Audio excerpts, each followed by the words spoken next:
예, 오늘 본문 에스라서는요, 바벨론의 포로로 잡혀갔던 이스라엘 백성들이 다시금 본국으로 귀환하게 된 그런 스토리를 담고 있습니다. 바벨론의 포로로 잡혀갔다가 70년이 지나서 해방이 되는 기쁨을 맞이하게 됐습니다. 고레스가 칙령을 내려서 돌아가도 된다라고 공포를 한 것이죠. 자, 근데 역설적인 것은 의외로 본국으로 돌아간 사람들이 생각보다 굉장히 적다는 것입니다.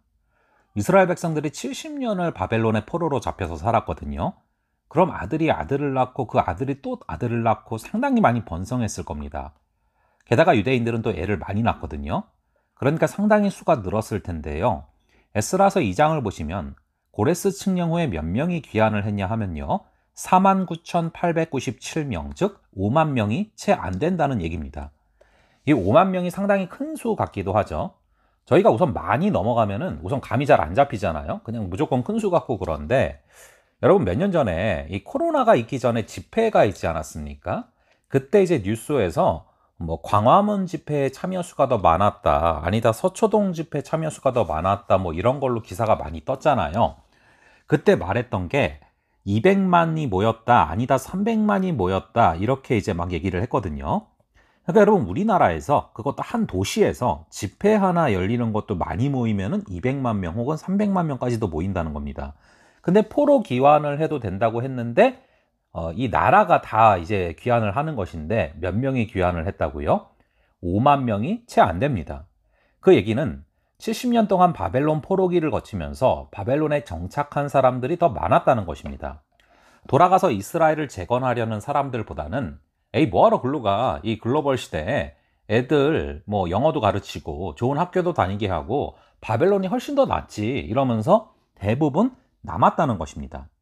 포로 생활을 하면은 되게 채찍을 맞으면서 강제 노동을 하는 그런 장면을 떠올리실 겁니다. 그러나 유다 포로들은 그렇지 않았습니다. 나름대로 바벨론 땅에 적응을 했고요. 때로는 부와 명예를 누리면서 살았습니다. 에스라, 느헤미야, 다니엘, 에스더 같은 경우가 그렇죠. 70년 정도 세월이 지났으니까 이미 이스라엘 사람들은 2세나 3세가 다 됐어요. 여러분, 미국이나 캐나다에서 이 2세들을 보면요, 거의 영어가 완벽하거든요. 뭐 2세, 3세라면은요, 당연히 그곳 언어와 풍습에 매우 익숙해졌다는 것입니다. 그런 상황에서 그들에게 고향으로 돌아가서 성전을 지어도 된다는 칙령이 내려진 것입니다. 거꾸로 돌아간다는 게 쉽지 않은 결정이라는 거예요. 저도 유학을 마치고 거기서 이제 영주권도 준다고 하고 뭐 이런저런 길이 열리다 보니까 다시 한국으로 돌아간다는 마음을 먹는 게 오히려 쉽지 않은 결정이었던 기억이 있습니다. 3년 정도 살았던 저도 그런데 70년을 살았던 이스라엘 백성들 입장에서는 정말 쉽지 않은 일이라는 것입니다. 바벨론에서 누리고 있던 모든 걸 다 버려야 됩니다. 이미 익숙해진 삶의 터전을 떠난다는 것은 쉽지 않은 일이죠. 게다가 예루살렘은 완전히 허허 벌판인 상태예요. 가면은요, 무너진 성전밖에 없는 상황이죠. 엄밀히 말하면 직분을 수행할 성전조차 존재를 하지 않던 상황인 것입니다. 너무나 황량하니까 돌아가고 싶지가 않은 거죠. 그래서 1차 기환 때는 5만 명 정도가 돌아왔는데 2차 기환 때는 그 수가 더 줍니다. 1700명 정도로 나오고요. 정확하게 성경에 나온 대로 세보면은 1773명인데요. 엄청나게 줄었죠. 이 얘기는 1차 기환 후에 귀환을 한 사람들이 너무 고생한 얘기가 쫙 소문이 퍼진 거예요. 그래서 너무 엄두가 안 나니까 2차 때는 5만 명 정도가 아니라 아예 1700명대로 준 거죠. 더 충격적인 사실이 있습니다. 에스라서 8장 15절을 보시면은요, 내가 무리를 아하와로 흐르는 강가에 모으고 거기서 3일 동안 장막에 머물며 백성과 제사장들을 살핀즉 그 중에 레위 자손이 한 사람도 없는지라. 여러분, 1773명이 귀환을 하기로 결심을 했는데 그 중에 레위 자손은 몇 명이 있었대요? 레위 자손이 한 사람도 없는지라. 이게 상당히 충격적인 기록입니다. 이 레위인은 주님의 성전을 섬기는 사람이죠. 지금으로 치자면 목회자예요. 그런데 목회자는 단 한 명도 바벨론에서 이제 다시금 본국으로 돌아가겠다고 자원하는 자가 안 나타났다는 겁니다. 이것을 느헤미야 13장 10절을 보시면 이유가 명확히 나와요. 레위인은 분깃이 없기 때문에, 즉 몫이 없기 때문에 다 도망갔다라고 나옵니다. 여러분, 다른 지파와 달리 레위인들은 자신의 직업을 가지고 돈을 버는 게 아니라 다른 지파 사람들이 십시일반 모아준 걸 가지고 살아가야 됩니다. 오늘날 목회자와 굉장히 비슷하죠. 근데 바벨론에서 살면서는 거기에는 이제 성전도 없죠. 하나님의 일을 할 수도 없고 할 것도 없죠. 그러니까 다른 사람들처럼 똑같이 직장 갖고 돈을 벌며 살았다는 거예요. 근데 바벨론에서 생각보다 유대인들이 잘 적응해서 잘 먹고 잘 살았거든요.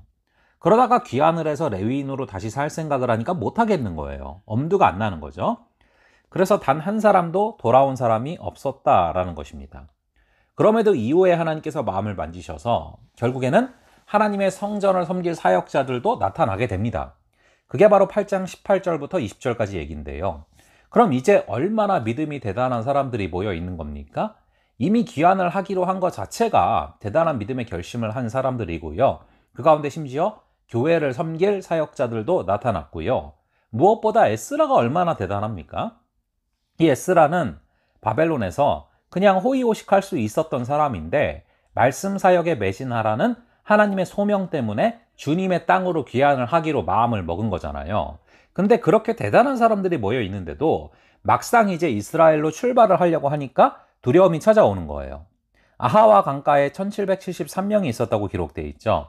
이것은 노인들과 자녀들의 수는 뺀 겁니다. 그것을 합하면은 이제 한 5,000명 정도 되는 인원인데 그들이 넉 달의 여정을 거쳐서 예루살렘으로 돌아가야 되는데요. 가는 길이 상당히 위험하거든요. 아주 적들이 많거든요.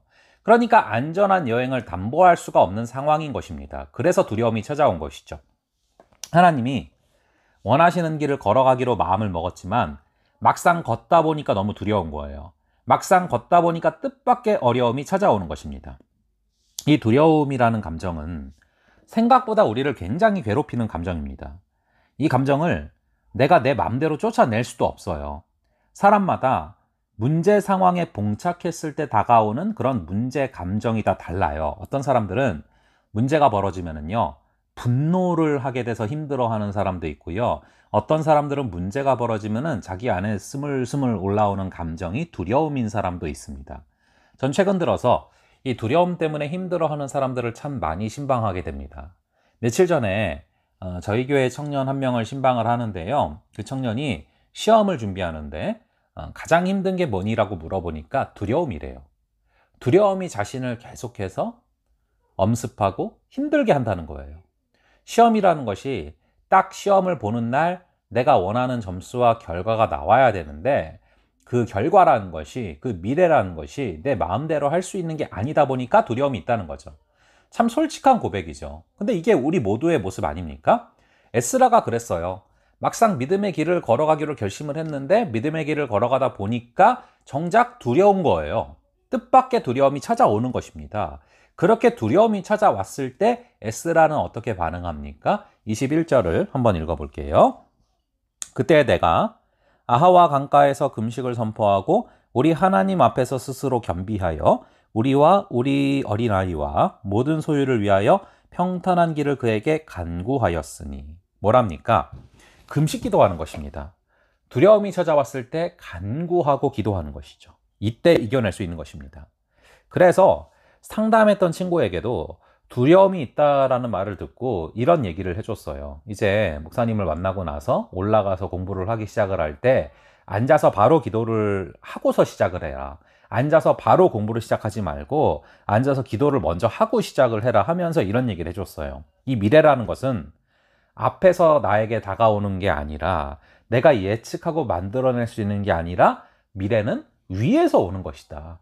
위에서 하나님께서 만들어 주시는 것이기 때문에 그것을 만들어서 나의 손에 쥐어 주시는 하나님께 먼저 기도를 하고 시작을 하면은 미래나 결과 때문에 두려워하지 않을 수 있다라는 얘기를 해줬어요. 여러분, 믿음의 길을 걷는데 뜻밖의 두려움이 찾아올 때 이 두려움이라는 것은 내 힘으로 내쫓아낼 수 있는 게 아닙니다. 내 맘대로 쫓아낼 수 있다면 그게 어떻게 우리를 괴롭힐 수가 있겠습니까? 그렇게 두려움이 찾아올 때 우리는 두려움보다 더 큰 하나님을 바라봐야 됩니다. 그런데 기도가 바로 우리의 시선을 하나님께로 돌리는 과정이에요. 하나님을 바라볼 때 어떤 것도 두렵지 않게 됩니다.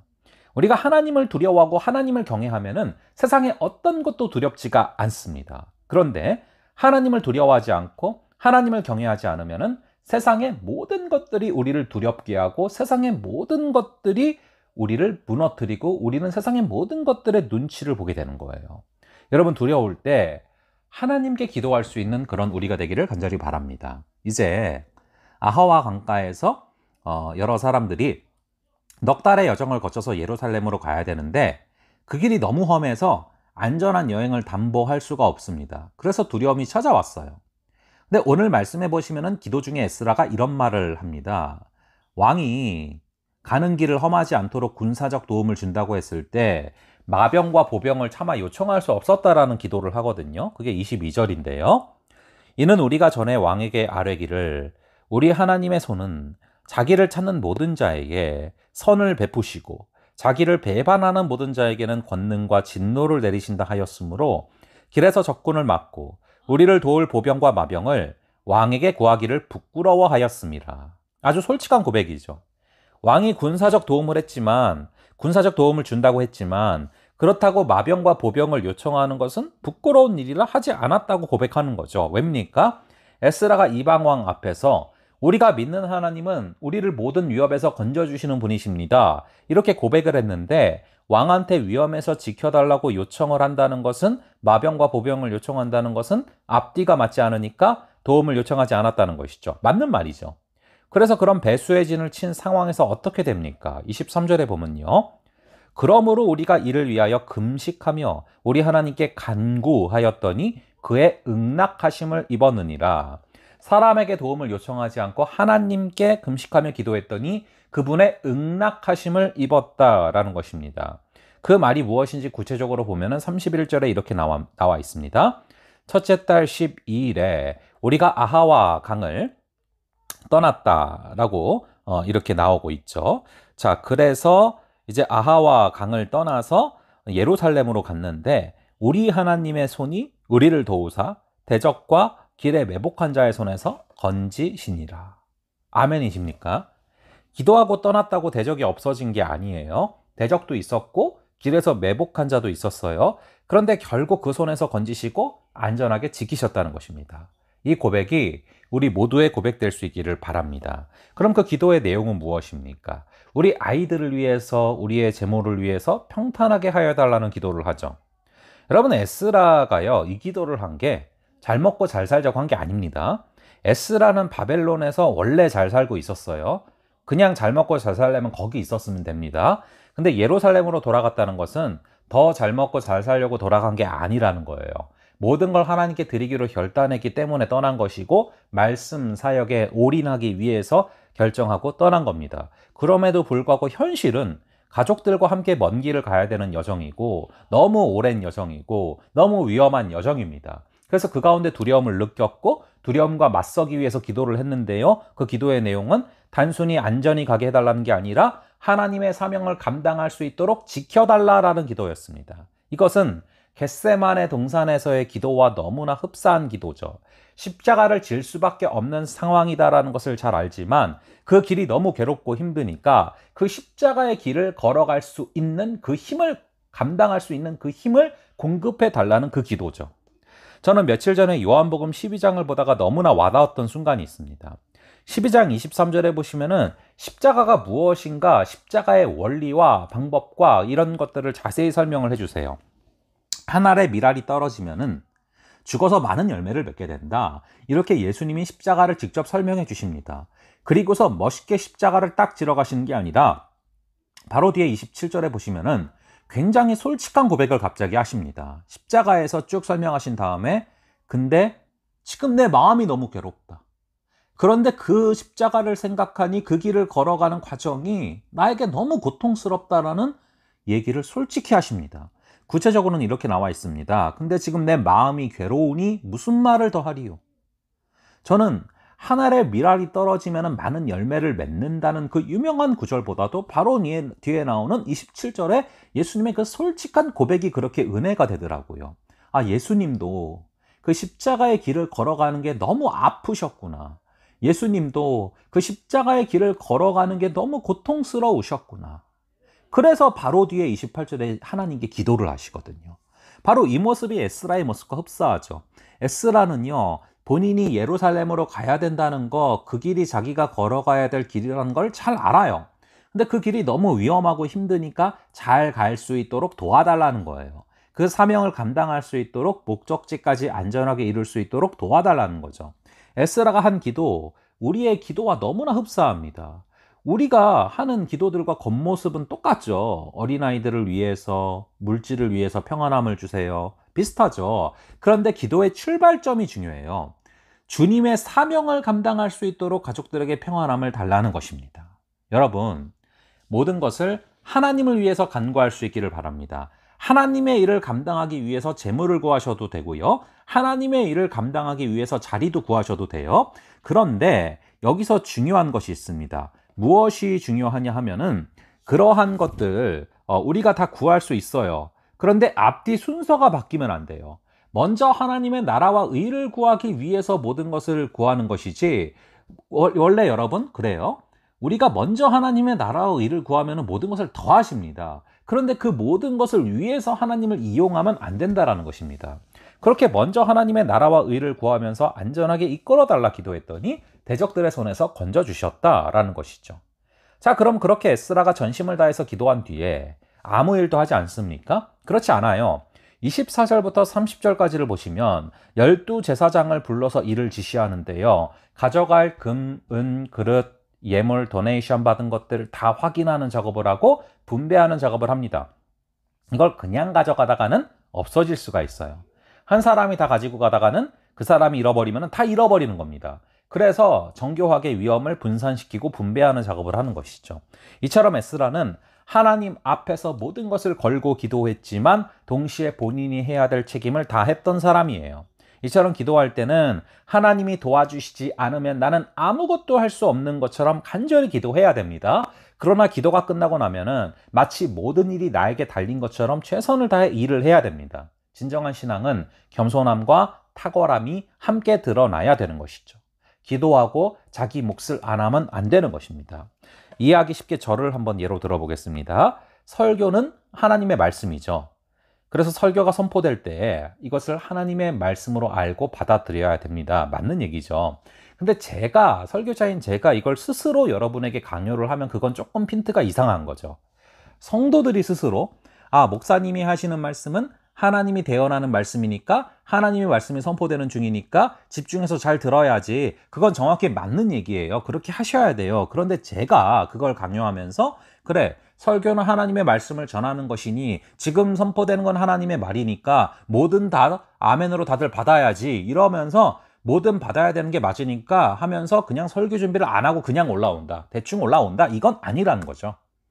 여러분들이 그렇게 믿음으로 기도하며 선한 마음으로 말씀을 받으실지라도 저는 설교자로서, 저는 프로니까, 나는 밥만 먹고 말씀 파는 사람이니까, 여기에 프로가 되라고 부른 사람이니까 목숨 걸고 설교를 준비해야지 마음을 먹고 최선을 다하는 게 맞는 거라는 거죠. 이것을 여러분 각자의 소명에 한번 적용을 해보시기 바랍니다. 100% 하나님께 달려있다라는 믿음으로 기도하되, 기도하고 나서는 100% 나에게 달려있는 것처럼 목숨 걸고 사명을 감당하는 것이죠. 그리고 일이 끝나면 모든 것을 하나님이 하셨음을 겸손하게 고백하는 것, 이게 바로 에스라의 모습이었고 이게 바로 우리의 모습이 되어야 할 줄로 믿습니다. 자, 제가 이번 한 주 동안 계속해서 되뇌이게 됐던 찬양이 있어요. 지난번 소그룹 때 한 성도분께서 평소에 찬양을 통해서 은혜를 받았다는 나눔을 해주신 적이 있어요. 전 참 감사했어요. 지난주에 이 소그룹을 하는데 한 분 한 분이 너무나 나눔을 풍성하게 해주시는 거예요.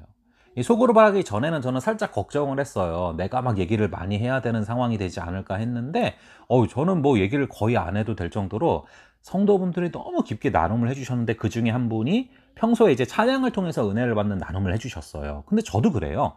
이상하게 이렇게 일상 가운데 불현듯 떠오르는 찬양, 불현듯 습격하는 그런 찬양이 있어요. 이번 주에 노회를 가느라 오고 가는 동안 꽤 장거리 운전을 했는데, 차 안에서 운전을 하다가 갑자기 이 찬양이 확 들어오면서 계속해서 하게 된 찬양이 있었어요. 가사가 이래요. 주여, 우리는 연약합니다. 우린 오늘을 힘겨워합니다. 주 뜻 이루며 살기에는 부족합니다. 우린 연약합니다. 주여, 우린 넘어집니다. 오늘 하루 또 실수합니다. 주의 긍휼을 구하는 죄인입니다. 우린 주만 바라봅니다. 한없는 주님의 은혜 온 세상 위에 넘칩니다. 가릴 수 없는 주의 영광 온 땅 위에 충만합니다. 주님만이 길이오니 우린 그 길을 따라갑니다. 그날에 우리를 이루실 주는 완전합니다. 이 찬양을 오가는 내내 고백하게 하셨습니다. 아까 말씀드린 것처럼 요한복음에서 예수님도 십자가를 걸어가는 그 길에 대해 설명을 하시다가 문득 솔직하게 자신의 마음을 고백하시잖아요. 한 알의 밀알이 땅에 떨어져서 많은 열매를 맺는다. 그런데 내가 마음이 괴롭다. 이게 너무 아프고 힘들다. 사실 이게 우리 모습이잖아요. 하나님의 뜻이 무엇인지 아는데 우리 찬양의 가사처럼 주 뜻 이루며 살기에 너무 부족하잖아요. 그래서 예수님도 괴롭다고 솔직하게 힘든 건 힘들다고 말씀을 하시다가 그렇다고 아프고 힘들다고 자기 연민에만 빠지는 것이 아니라 바로 어떻게 하십니까? 기도하시잖아요.